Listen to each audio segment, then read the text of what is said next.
Olá, seja muito bem-vindo ao canal Aprendendo com a Bíblia. Meu nome é Davi e nós hoje estaremos estudando a lição de número 2 da Escola Bíblica Dominical. Será a segunda lição do quarto trimestre do ano de 2025. Mas antes de continuar, deixe-me me apresentar. Eu sou obreiro da Casa do Senhor, sou diácono e professor da Escola Bíblica Dominical há mais de 10 anos. E te convido, caso você tenha interesse, se inscreva no canal, ative também o sino de notificações para ficar por dentro de tudo que acontece aqui. Não só lições bíblicas eu trago, como também artigos que vai te ajudar a te fundamentar melhor na palavra de Deus, tá bom? Independente da sua congregação ou da sua religião, você está convidado para juntos aprendermos a palavra de Deus. Sendo assim, daremos então continuidade à nossa lição, que nesse trimestre nós temos um título geral que é Espírito, Alma e Corpo, a restauração integral do ser humano para chegar à estatura completa de Cristo. O comentarista desta lição é Silas Queiroz, o pastor Silas Queiroz, e a lição de número 2 tem como título O Corpo, a maravilhosa obra da criação de Deus. É importante ressaltar que tudo que Deus fez foi muito bom. Gênesis capítulo 1, versículo de número 31, após Deus ter criado todas as coisas que estão debaixo dos céus, incluindo o homem e a mulher, nós sabemos que o ser humano foi criado depois de todas as coisas e isso tem um propósito, o qual vocês irão aprender aqui hoje, tá bom? Então, depois de tudo criado, Deus disse que tudo que ele fez era muito bom. Então, de fato, o comentarista ele acertou de cheio em dizer que o ser humano é uma obra maravilhosa, como de fato é. Porque, diferente de todas as outras criaturas, aonde passou a existir pelo poder da palavra de Deus, Deus teve todo o cuidado de parar, pensar e se espelhar, se inspirar nele mesmo para criar o ser humano, e assim foi feito. Prova disso é quando nós encontramos o diálogo entre Deus, o Jesus Cristo e o Espírito Santo, quando ele diz, façamos, pois então, o homem a nossa imagem e a nossa semelhança. Em Gênesis capítulo 2, verso 7, nós iremos encontrar que Deus forma um boneco semelhante ele mesmo, semelhante à sua própria aparência, e depois de formado este boneco, ele sopra com os seus lábios sobre as narinas do homem, o tornando uma alma vivente. Nós sabemos que o homem ele é composto pelo corpo, pela alma, que é o fôlego de vida, e pelo Espírito Santo que habita no corpo. A junção do Espírito Santo a junção do Espírito com o corpo forma o ser alma vivente que somos nós. Porém, o ser humano é uma alma vivente diferente de todos os outros seres vivos que existem sobre a face da Terra. Então, nós estaremos aprendendo a respeito destas verdades hoje, tá bom? O texto áureo diz o seguinte: eu te louvarei, porque de um modo terrível e tão maravilhoso fui formado. Maravilhosas são as tuas obras e a minha alma o sabe muito bem. Salmos de número 139, versículo de número 14. O salmista Davi quem falou essas palavras, quem pronunciou essas palavras. A verdade prática, a ciência busca desvendar os mistérios do corpo humano, mas o crente descansa em saber que é obra da poderosa e perfeita mão de Deus. Perceba que nós, o ser humano, meu corpo, seu corpo, foi feito pela mão de Deus. Enquanto muitas outras coisas que existem por aí foi feito com o poder da sua palavra. Do nada passou a existir. Nós podemos dizer que o homem é a única criação de Deus que não surgiu do nada. Surgiu primeiro no coração de Deus, depois do barro da terra, aonde Deus, com seus próprios lábios, soprou em nossas narinas, nos dando vida. Porque nós sabemos que só dá vida quem tem vida. Então, se nós temos vida, porque Deus tinha vida para nos dar. Se eu e você temos vida hoje, foi porque Deus quis nos dar vida. Um objeto inanimado que não tem vida não pode gerar outras vidas. Somente uma vida pode gerar uma outra vida. Glórias a Deus por isso. E você também pode se alegrar com isso e dar glórias a Deus por causa da vida que Ele te concedeu. A leitura bíblica em classe se encontra no livro de Salmo 139, do versículo 1 ao versículo 4, depois do versículo 13 ao versículo de número 18. Não vou estar lendo para ganharmos tempo. Temos ainda os hinos sugeridos, hino 124 da harpa cristã, 511, 578. Vou pular todas os outros comentários e vamos partir direto para o que de fato nos importa. A nossa lição ela é composta por 3 tópicos e nós já estaremos abordando o primeiro tópico. E esta lição tem uma palavra-chave, a palavra-chave é corpo. Então, nós vamos falar sobre a obra de Deus, se referindo diretamente à primeira das composições do ser humano, que é o corpo. Depois vem o espírito e por último vem então a alma. Então o primeiro tópico vai falar a maravilhosa obra de Deus, que é o ser humano, do pó da terra. Primeiro, antes de falarmos sobre isso, eu quero citar para você uma passagem bíblica que se encontra em Efésios 1, versículo de número 4, que a Bíblia vai nos dizer assim: porque Deus nos escolheu antes da fundação do mundo para sermos santos, perfeitos, diante dele em amor. Perceba que a palavra-chave aqui é antes da fundação do mundo, Deus ele já tinha nos escolhido. Ou seja, quando Deus estava construindo tudo que existe sobre a face da terra, ele já havia sonhado comigo e com você. Sim, Deus ele já estava planejando a criação do ser humano. E como um pai, ele preparou a habitação do seu filho, porque a terra foi feita para a habitação dos filhos de Deus, neste caso, o ser humano. Então, continuando, vamos ver o que o comentarista fala. Em sua sabedoria e infinito poder, Deus fez o corpo do homem, o Adão, do pó da terra. Isso se encontra em Gênesis capítulo 2, versículo 7. Uma estrutura magnífica, composta, segundo estimativas, por cerca de 37 trilhões de células, tecidos, órgãos e sistemas, cujo funcionamento desafia a mais moderna ciência. Como o Criador, valendo-se de uma matéria-prima tão comum, o pó da terra, fez uma obra tão extraordinária, complexa e completa. Esse mistério só pode ser entendido pela fé, como tudo o mais que Deus criou no universo. As pessoas acreditam no Big Bang, como a criação, o surgimento do planeta Terra.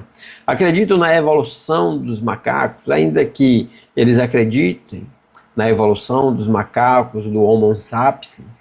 A pergunta que fica é: de onde veio o macaco?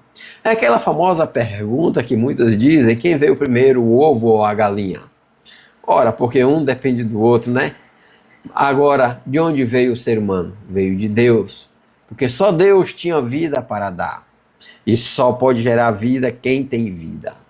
E Deus, com as suas próprias mãos, fez isso. No livro de Hebreus, nós vamos encontrar um comentário muito interessante do escritor aos Hebreus, que ele diz assim que, por fé é que cremos que todas as coisas que existem foi feito pelo poder da palavra de Deus. E esta fé que nos alimenta e nos dá esperança de um dia nos encontrarmos com o Senhor Jesus. Mas se passa da fé. Por quê? Porque cada um de nós provavelmente já teve ou ainda vai ter experiências sobrenaturais com a presença do Espírito Santo, com a presença de Deus, com o mover de Deus na sua vida. Ou que isso deixa de ser coisa abstrata, se tornando uma coisa concreta, a ponto de você jamais desistir ou retroceder, porque você agora sabe a quem você serve, a quem você busca. Glórias, pois, a Deus. Deus, o autor da vida, como eu havia falo, quem tem vida, que pode dar vida, diz o seguinte: de uma das costelas de Adão, formou Deus a mãe de todos os viventes, no caso Eva, em um corpo igualmente maravilhoso, porém tão distinto em anatomia, fisiologia e genética, em relação a como os descendentes dos primeiros pais são formados no ventre materno. As Escrituras mostram que, assim como na formação do primeiro homem e da primeira mulher, Deus é o autor das vidas de todas as pessoas. Lembra? Aí o comentarista está falando sobre isso aqui, eu lendo agora junto com vocês, eu me lembro do profeta Jeremias, quando Jeremias diz, né, Jeremias 1, se não me engano, versículo 7, quando Deus o manda a enviar a sua mensagem, aí ele fala: Senhor, eu sou uma criança, eu não passo de uma criança. E a palavra de Deus para Jeremias é: não diga não passo de uma criança, porque antes que eu te formasse no ventre de tua mãe, eu já tinha te escolhido. Ou seja, Deus é quem nos forma no ventre de nossa mãe. Muitas vezes nós pensamos, né, na corrida dos embriões tentando fecundar o óvulo, e o óvulo vai ali e escolhe um daqueles embriões, e um daqueles é o felizado. Não, nada disso. É Deus que escolheu cada um de nós. Nós não existimos por um acaso. Se eu e você estamos vivos hoje, é porque Deus tem um propósito na minha e na tua vida. Pode crer e ter certeza disto. Então é algo realmente extraordinário como é que Deus forma um ser humano no ventre de uma outra pessoa. Cresce os ossos, cresce os cabelos, os olhos, e todos os órgãos são formados ali, e com 9 meses ele nasce uma criança em perfeito estado. Terceiro subtópico vai dizer: a individualizada formação integral. Perceba uma coisa: cada ser vivo é único. Ele pode ser gêmeos unifitelinos, que são aqueles gêmeos idênticos.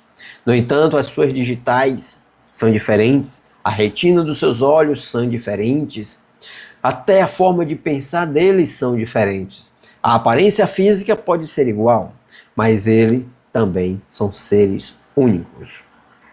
Deus forma espírito, alma e corpo de cada ser humano, conforme ocorre o ato de procriação que ele mesmo estabeleceu. Quando Deus disse, né, que o homem deveria deixar o pai e mãe, unir a sua mulher, e ambos se tornariam um só corpo, e então iria encher a terra. Pela união íntima de homem e mulher, que é o macho e a fêmea, as Escrituras falam claramente da existência de vida humana completa, corpo, alma e espírito, ainda no ventre. Ou seja, quando a criança, quando o feto é formado no ventre de uma mãe, ele já existe para Deus. Vocês sabiam disso? Ele já está formado ali. Quer ver uma prova bíblica disso? Veja só.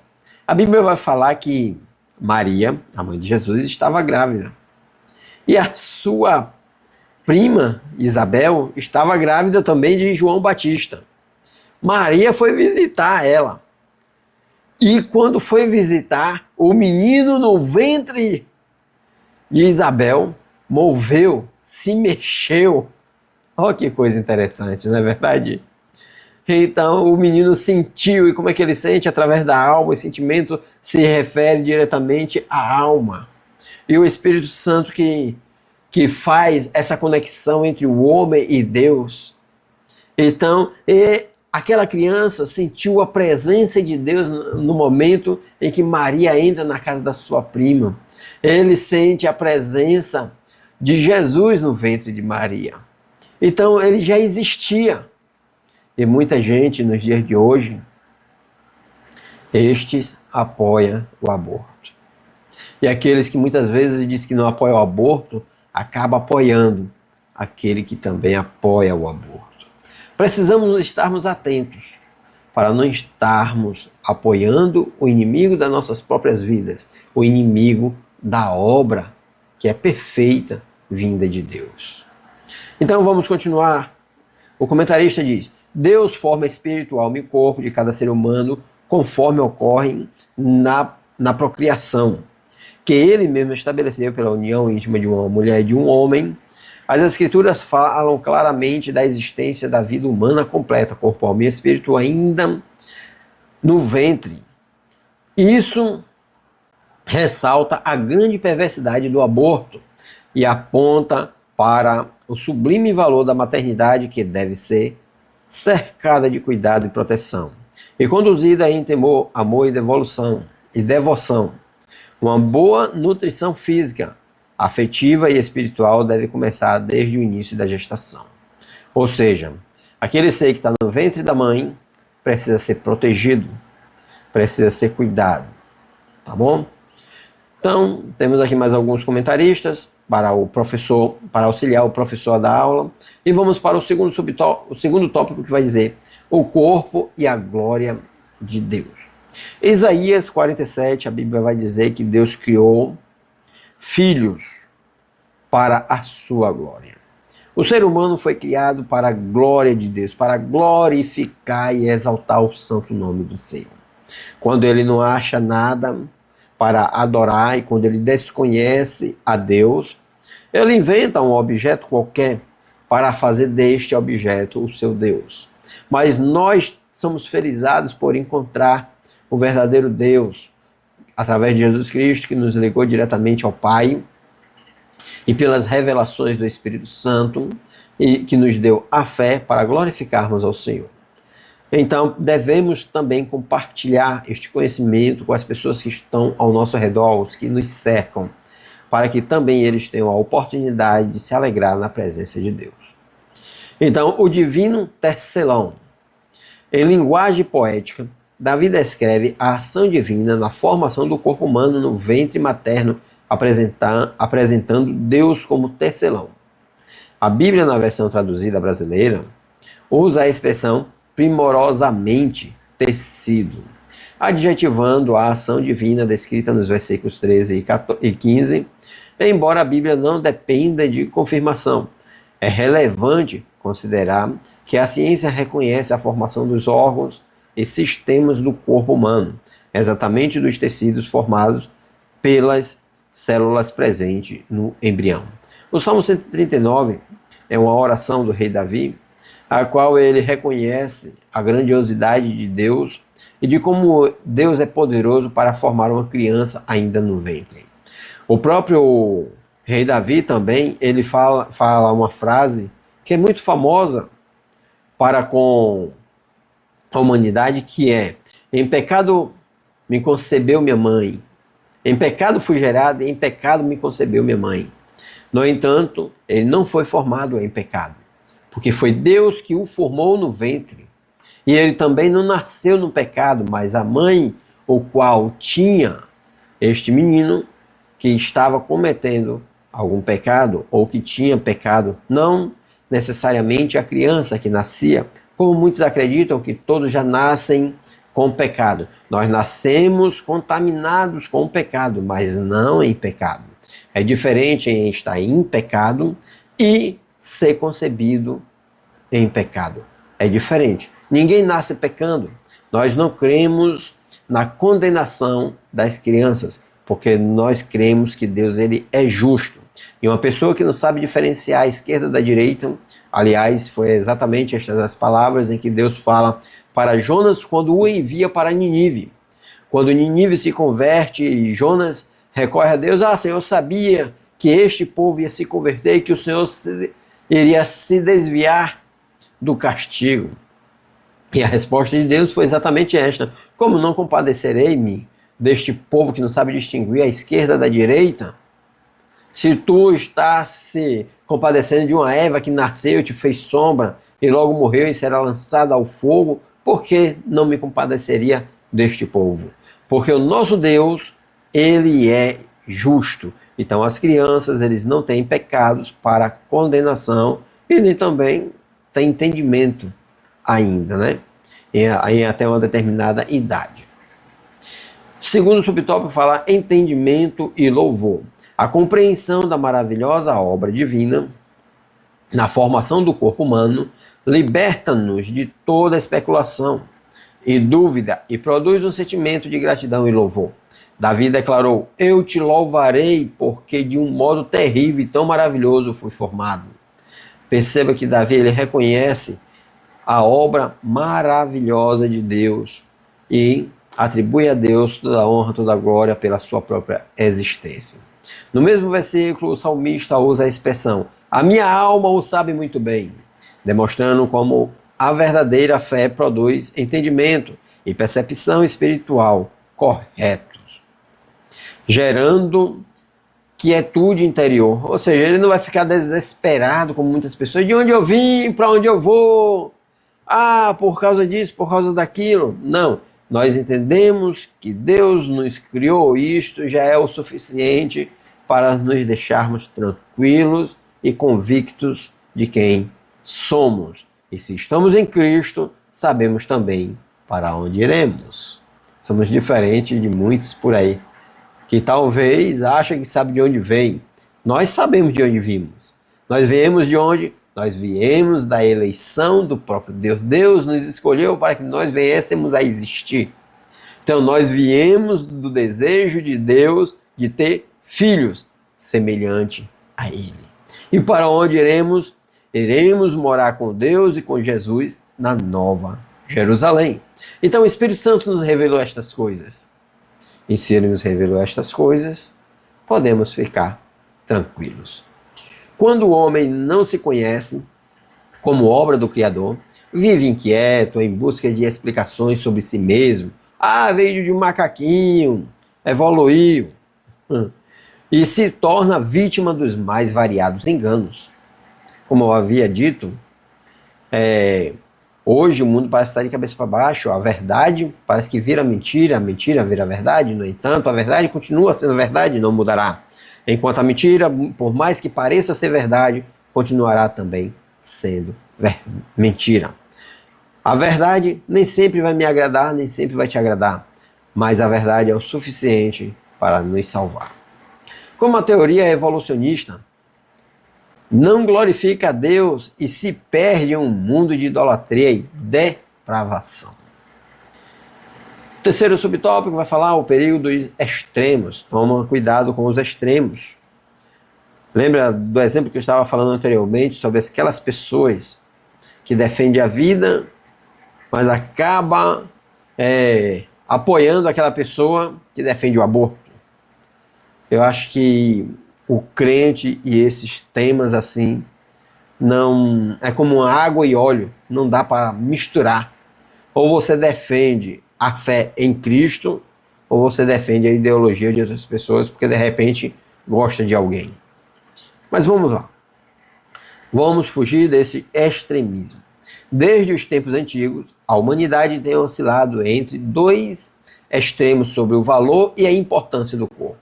De um lado, correntes de pensamentos como maniqueísmo, o platonismo e o gnosticismo espalharam ideias que viam a matéria de forma negativa, considerando o corpo algo essencialmente mau. Não. Já vimos que em 1 Gênesis, no primeiro capítulo da Bíblia, no versículo de número 31, a Bíblia vai dizer que Deus criou o homem bom.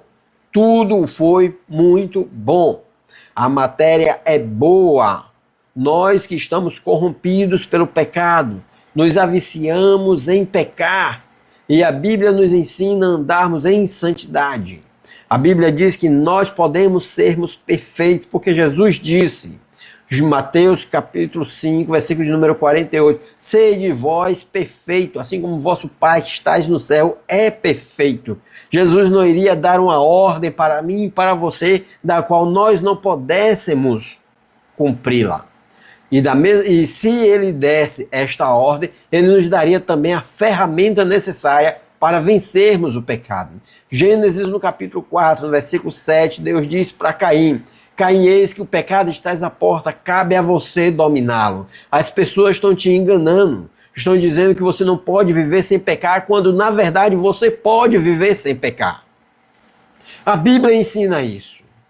Nós vamos ver homens que viveram sem a ajuda do Espírito Santo anteriormente, apesar do Espírito Santo já existir. Mas não havia um movimento, a ação do Espírito Santo como há hoje na igreja. Como o próprio Noé, a Bíblia diz que ele era perfeito e andava com Deus. Como Jó, a ponto do próprio Deus testemunhar a respeito de Jó. Como Enoque, que Deus o transladou para si. Como o próprio Isaías, que teve um relacionamento invejável com Deus e Deus o levou em uma carruagem como de fogo. Nós vamos encontrar ainda o próprio Moisés, que viveu em tempos difíceis, em meio de pessoas idólatras, mas não se corrompeu. E Deus o fez um dos maiores líderes a ponto dele se tornar uma tipologia do Cristo que haveria de vir. Então é possível sim, meu irmão e minha irmã. Acredite na Bíblia, não acredite nos homens. Então, tudo que Deus fez é muito, muito bom, diz a palavra. Então, esse negócio de dizer que o corpo do homem é mau é mentira, é extremismo. A palavra do Senhor nos diz que nós somos bom, porque Deus nos fez bom. Mas nós estamos corrompidos, mas nós temos Jesus Cristo que nos limpa de todo o pecado e nos torna pessoas aptas a entrarem no reino dos céus, desde que nós desviemos-nos do mal, desde que nós nos arrependemos do mal. Jesus começou a pregar e a dizer assim: arrependei-vos porque é chegado o reino dos céus. Cabe a mim, cabe a você nos arrependermos, confessarmos o nosso pecado e buscarmos a redenção em Cristo Jesus. E você alcançará galardão em Deus. De outro lado, havia o culto ao belo, como na Grécia Antiga. O desequilíbrio permanece, vícios, automutilações, se cortando, e outras atitudes extravagantes deformam e desonram o corpo.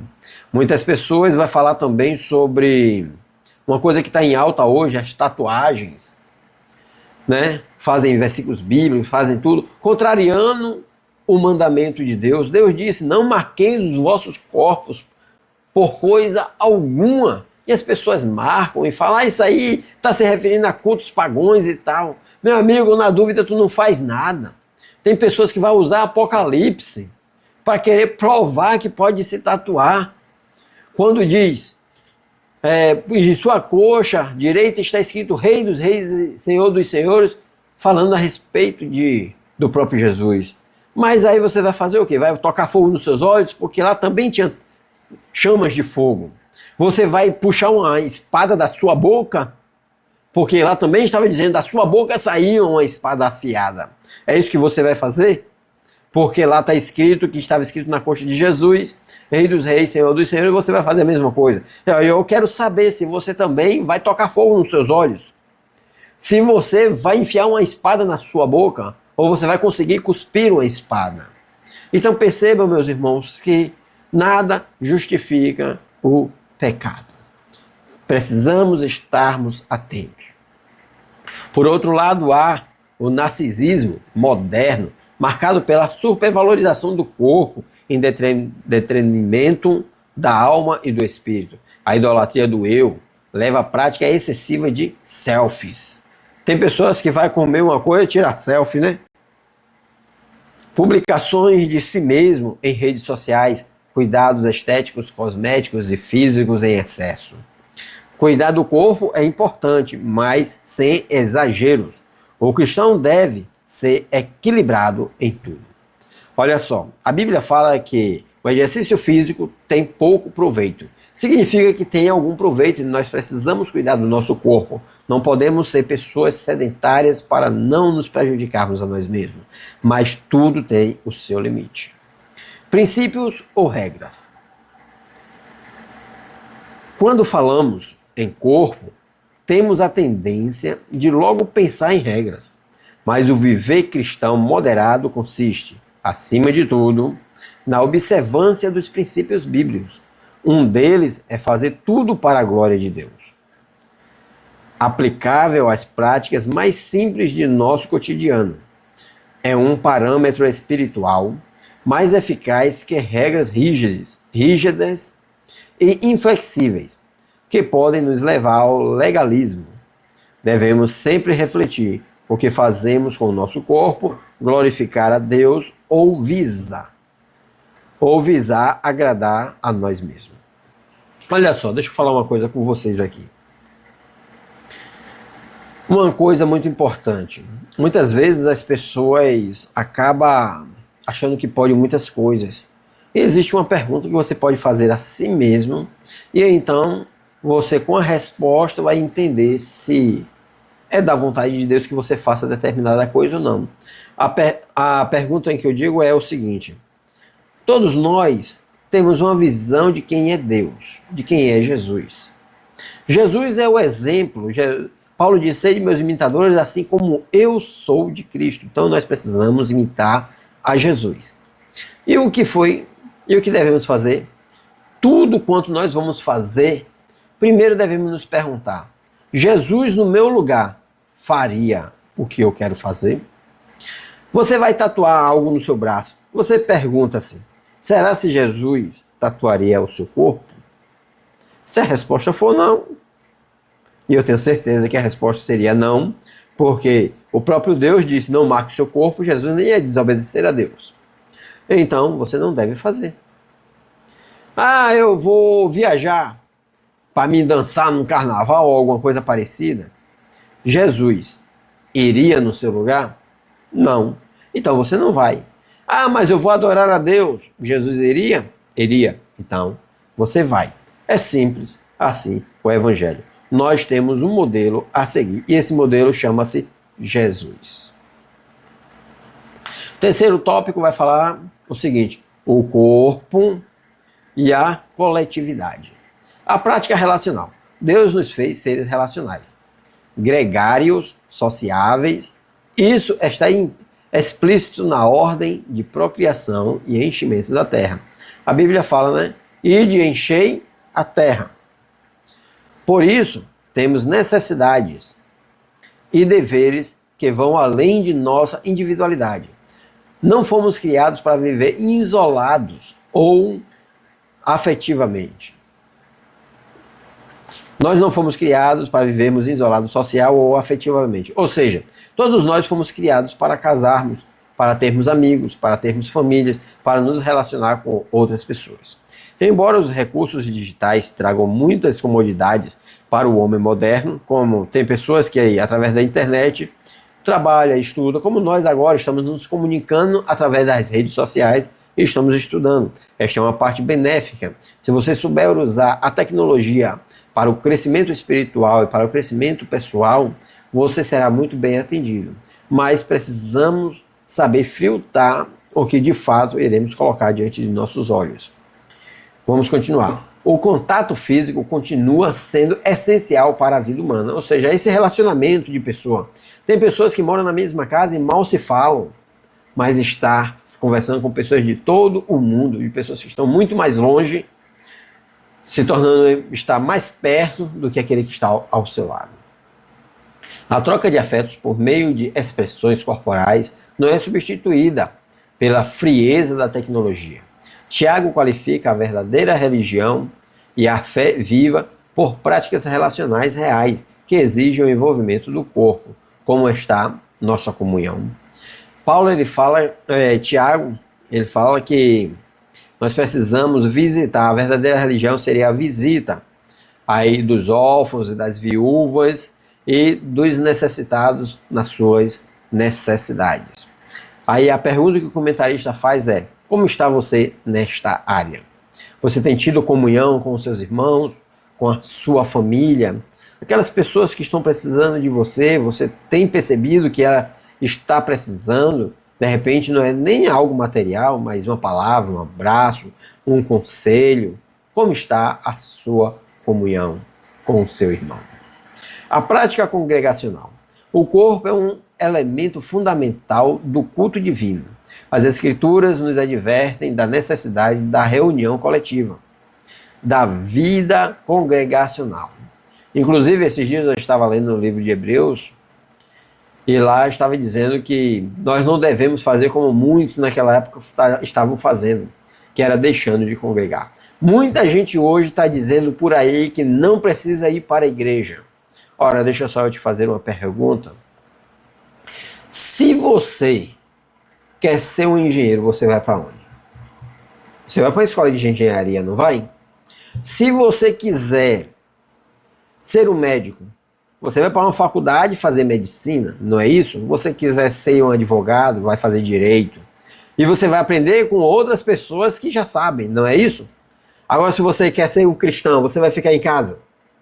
Tá vendo que isso não é uma coisa de Deus? A Bíblia fala, não deixai-vos de congregar como fazem alguns. Aí Paulo vai falar, o que fazei-vos, irmãos, quando vos congregavos, quando vocês se reunirem. Uns têm salmos, outro tem profecia, outro tem língua estranha, outro tem interpretação. Tudo para a edificação do corpo. Você fora da igreja, você morre, você não é edificado. Um membro fora do corpo, ele não recebe os nutrientes necessários para sobreviver.